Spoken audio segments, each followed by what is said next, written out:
പ്രിയമുള്ളവരെ നമസ്കാരം. ഞാൻ നിലമ്പൂർ ശ്യാം സുന്ദറാണ്, പുതുവാദ്യാർമഠം കൊട്ടാരത്തിൽ രാധാകൃഷ്ണൻ നമ്പൂതിരിപ്പാട്. പ്രിയമുള്ളവരെ, നമ്മുടെ പൗരത്വ ബില്ല് വളരെ വിവാദമായ ഒരു വാക്കാണ് ഇന്ത്യ മഹാരാജ്യത്തിനെ സംബന്ധിച്ചിടത്തോളം. അപ്പോൾ പൗരത്വ ബില്ലിൻ്റെ ആ ഒരു പ്രാധാന്യം എന്താണ്, അതിൻ്റെ ഉദ്ദേശശുദ്ധി എന്താണ്, ഒന്നും അറിയാതെ ചില ആളുകൾ ഈ ബില്ലിനെ എതിർക്കുന്ന ഒരു കാഴ്ചയാണ് നമ്മളിപ്പോൾ കാണുന്നത്. പ്രത്യേകിച്ച് നരേന്ദ്രമോദി സർക്കാരിൻ്റെ അല്ലെങ്കിൽ അദ്ദേഹത്തിൻ്റെ പാർട്ടിയുടെ ഒരു പ്രവർത്തകനൊന്നുമല്ല ഞാനൊരു സ്വതന്ത്ര ചിന്താഗതിക്കാരനാണ്. മാത്രമല്ല, ഈ 2024 വയനാട് ലോകസഭാ മണ്ഡലത്തിലെ സ്വതന്ത്ര സ്ഥാനാർത്ഥിയുമാണ്. ഈ പൗരത്വ ബില്ല് കൊണ്ട് ആർക്കാണ് നേട്ടം, ആർക്കാണ് കോട്ടം, ഒന്ന് മനസ്സിലാക്കിയാൽ മതി. ഈ പൗരത്വ ബില്ല് എന്ന് പറയുന്നത് ഓരോ രാജ്യത്തും ഉള്ളത് തന്നെയാണ്.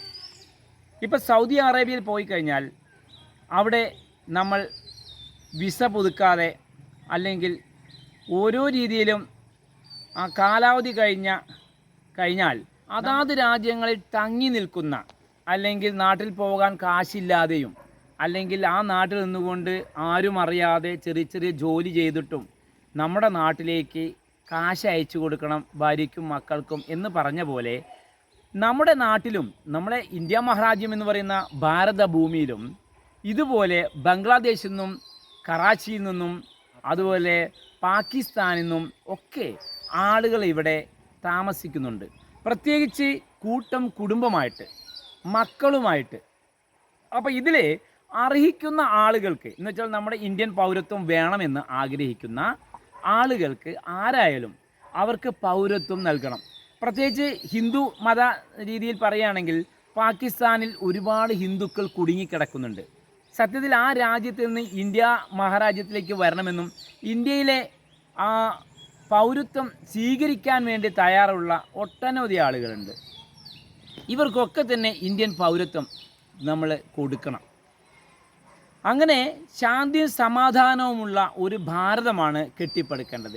അല്ലാതെ രാഷ്ട്രീയവും ജാതിയും മതവും ഇതൊക്കെ കൂട്ടിക്കുഴച്ചുകൊണ്ട് വെറുതെ വർഗീയത പരത്തി പ്രശ്നങ്ങൾ സൃഷ്ടിക്കുക അല്ല വേണ്ടത്.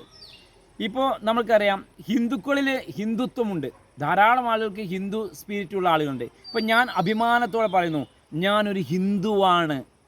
ഇതുപോലെ ഓരോ ഹിന്ദുക്കളും അങ്ങനെ പറയില്ല. കാരണം എന്താണ്? അവന് ഹിന്ദുത്വമില്ല, അവൻ മതം പഠിച്ചിട്ടില്ല, മതബോധമില്ല, ഈശ്വരവിശ്വാസമില്ല. അങ്ങനെ കുറേ ആളുകൾ നമ്മുടെ നാട്ടിൽ നമുക്ക് ചുറ്റും തന്നെ ധാരാളമുണ്ട്. എന്നാൽ അത് ഹിന്ദുക്കളുടെ കാര്യം ഞാൻ പറയുന്നത്. എന്നാൽ ഈ നാട്ടിലുള്ള ഒരു മുസൽമാനോട് ചോദിക്കുക, അവർ തീർച്ചയായിട്ടും പറയും ഞാനൊരു ഇസ്ലാമാണ്, മുസ്ലിമാണ്. കാരണം അതൊരു അഭിമാനമായിട്ടാണ് അവരുടെ മനസ്സുകൾ തട്ടിയിട്ടാണ് അവർ പറയുന്നത്. കാരണം മതബോധമുള്ളത് കൊണ്ടാണ്, മതം പഠിച്ചതുകൊണ്ടാണ്. മദ്രസയിലൊക്കെ പോയി ചെറുപ്പകാലത്ത് തന്നെ കുട്ടികൾക്ക് എന്താണ് ഖുർആൻ, എന്താണ് അല്ലെങ്കിൽ അള്ളാഹു എന്താണ്, നബി തിരുമേനി എന്താണ് എന്നൊക്കെ പറയുമ്പോൾ ഓരോ കൊച്ചു കുട്ടികൾക്കും അതിന് ഉത്തരം കിട്ടും. അതുപോലെ തന്നെ ക്രിസ്ത്യൻ കുട്ടികൾക്കും അങ്ങനെ തന്നെയാണ്. എന്നാൽ ഹിന്ദു കുട്ടികളോ പറയാതെ വയ്യ, വെറും കോവർ കഴുതകളാണ്. മനസ്സിലാവുണ്ടോ? അപ്പോൾ ഹിന്ദുക്കൾ ഇതിനെക്കുറിച്ച് അറിയാത്തത് കൊണ്ട്, ഈ നമ്മുടെ പൗരത്വ ബില്ല് എന്താണെന്ന് അറിയാത്തത് കൊണ്ട് അവരാണ് ഏറ്റവും കൂടുതൽ ഇതിനെതിരെ തടസ്സം നിൽക്കുന്നത്. നമ്മുടെ ഭാരത മണ്ണിൽ ധാരാളം ആളുകൾ മതപരിവർത്തനത്തിന് ഇരയായിട്ടുണ്ട്. അവർ അറിഞ്ഞോ അറിയാതെയോ മറ്റു മതം സ്വീകരിക്കുന്ന അല്ലെങ്കിൽ സ്വീകരിച്ച ആളുകൾക്കും ഈ പൗരത്വ ബില്ലിന് അർഹതയുണ്ട്. കാരണം പൗരത്വ ബില്ല് എന്ന് പറയുന്നത് ഹിന്ദുക്കൾക്ക് വേണ്ടി മാത്രമുള്ള ഇതാവരുത്, മറിച്ച് സ്നേഹത്തോടു കൂടിയിട്ട് കൂലിവേല ചെയ്ത് കുടുംബം പോറ്റുന്ന ഒരുപാട് മുസൽമാന്മാരും ക്രിസ്ത്യാനികളും നമ്മുടെ രാജ്യത്തുണ്ട്.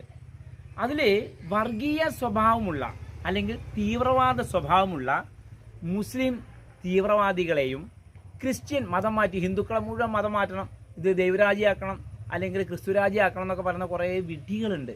അതുപോലെ തന്നെ ഈ ലോകം മുഴുവൻ ഇസ്ലാമിൻ്റെ കാൽച്ചോട്ടിക്ക് കൊണ്ടുവരണം എന്നൊക്കെ പറയുന്ന ആളുകളുണ്ട്. പക്ഷേ ഇതൊരു ഇന്ത്യ രാജ്യം എന്ന് പറയുന്നത് എന്ത് പറഞ്ഞാലും ആര് പറഞ്ഞാലും എല്ലാവർക്കും അറിയാം ഇതൊരു ഹിന്ദു രാഷ്ട്രമാണ് അല്ലേ. കാരണം നമുക്കറിയാം മുസ്ലിം സമുദായത്തിൻ്റെയും ക്രിസ്ത്യൻ സമുദായത്തിൻ്റെയും ഒക്കെ വരവ് എന്നു മുതലാണ് ഇവിടെ പ്രചരിച്ചത്.